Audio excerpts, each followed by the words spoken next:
ডিভোর্সের 17 দিন পর রাত 4:15টার সময় আমার প্রাক্তন স্বামী ফোন করেছিলেন। তখন আমি ওরই ছবি বুকে জড়িয়ে 7 মাসের সন্তানের ভবিষ্যৎ চিন্তা করে কাঁদছিলাম। এত রাতে হঠাৎ তার ফোন কল পেয়ে আমি চমকে উঠলাম। ফোনে তখনই সেই প্রিয় মানুষটার নামটাই সেভ করা ছিল।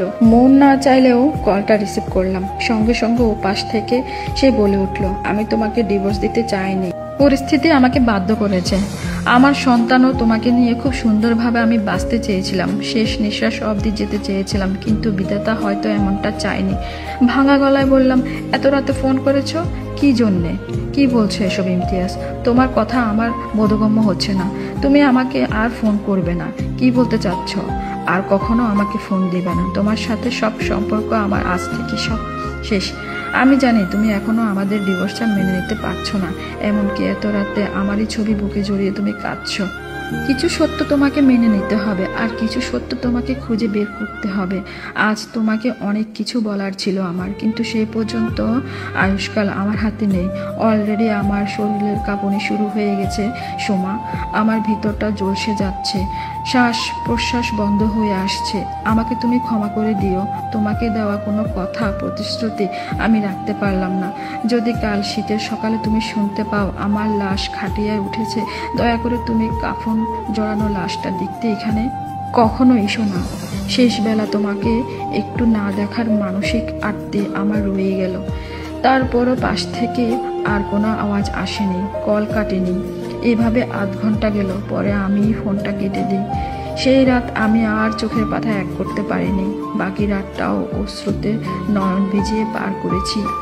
পরদিন সকালে বাড়িতে পুলিশ আসে। তাদের কাছ থেকে জানতে পারলাম ইমতিয়াজ মারা গেছে। সকালে নিজের রুমেই নাকি ওর লাশ পাওয়া গেছে। যা শুনে আমি স্তব্ধ হয়ে গেলাম। বুকের ভিতর ছ্যাদ করে উঠল, চোখ থেকে পানি বের হয়ে গেল। মুখ চেপে কোনো রূপ কান্না আটকে রেখেছি। তারপর জিজ্ঞাসা করলাম, কি করে মারা গেল?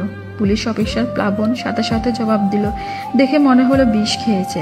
পোস্টমর্টমের জন্য লাশ পাঠানো হয়েছে। পোস্টমর্টম হওয়ার পর রিপোর্ট বের হলেই সব খুঁটিনাটি জানা যাবে। শেষে আপনার সাথে ইমতিয়াজ ইসলামের কথা হয়, যদিও অত রাতে।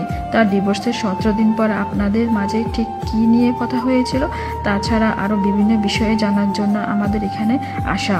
তারপর আমি সব কিছু বললাম। তারপরে তারা আমায় বিভিন্নভাবে জেরা করে। নিঃশঙ্কভাবে সব প্রশ্নের জবাব দিলাম। তারপরে ওনারা চলে গেল। সাথে সাথে আমি আমার রুমে এসে ভেতর থেকে দরজা বন্ধ করে বোবা কান্নায় ভেঙে পড়ি। এরপর প্রায় 1 সপ্তাহ পর জানতে পারলাম পোস্টমর্টমের পর ইমতিয়াজের লাশ আজ তার বাড়িতে আনা হয়েছে।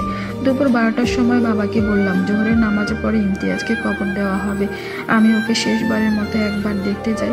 বাবা এতে নারাজ হলো, সঙ্গে সঙ্গে রাগান্বিত কণ্ঠে বলল, ওইখানে তুই কিছুতেই যেতে পারবি না। ওর সাথে তোর কোনো সম্পর্ক নেই, যা ছিল শেষ হয়ে গেছে, কোনো অধিকারে যাবি তুই? কিছু না বলে চুপচাপ নিজের রুমে চলে আসি। আলমারি থেকে কালো রঙের একটা বোরকা বের করলাম। অজান্তে কয়েক ফোঁটা চোখের পানি বের হয়ে গেল। বিবাহ বার্ষিকীতে ইমতিয়াজের দেওয়া উপহার ছিল এটা, খুব পছন্দের বোরকা। এরপর কাজের মেয়েটাকে ডেকে বললাম, আমি বের হচ্ছি, আমার ছেলে অমিত এখন ঘুমাচ্ছে, আমি না ফেরা পর্যন্ত ওকে দেখে রেখো, আর ঘুম ভেঙে গেলে সামনে নিও, অতি শীঘ্রই চলে আসবো। বাড়ি থেকে বের হওয়ার আগে বাবা জিজ্ঞেস করেছিল, কোথায় যাচ্ছিস? কিছু বলিনি, চুপচাপ বেরিয়ে আসলাম। কিছু আজ করতে পেরে বাবা আটকানোর চেষ্টা করে, কিন্তু কোনো লাভ হয়নি। রাস্তায় কোনো যানজট না থাকায় সর্বোচ্চ 30 মিনিট সময় লাগলো ইমতিয়াজদের বাড়িতে যেতে। ঠিক 30 মিনিট সময় লাগলো। একতলা বিশিষ্ট বাড়ি। 13 দিন পর এই বাড়িতে পা রাখলাম। শহর অঞ্চলে এই বাড়িটা করার জন্য ইমতিয়াজ কত যে কাঠখড় পোড়াতে হয়েছিল ওর জীবন সংগ্রামে, কোনো কথাই আমার অজানা নয়। কত কষ্ট ভিড়ে সে এই বাড়িটা বানিয়েছিল। কত শত মানুষের ভিড় থাকবেই তো। লাশের খানিকটা দূরে ছেলে হারানো মায়ের আর্তনাদ, যা আমার বুকের ভিতর পীড়া যাতনা সৃষ্টি করেছে।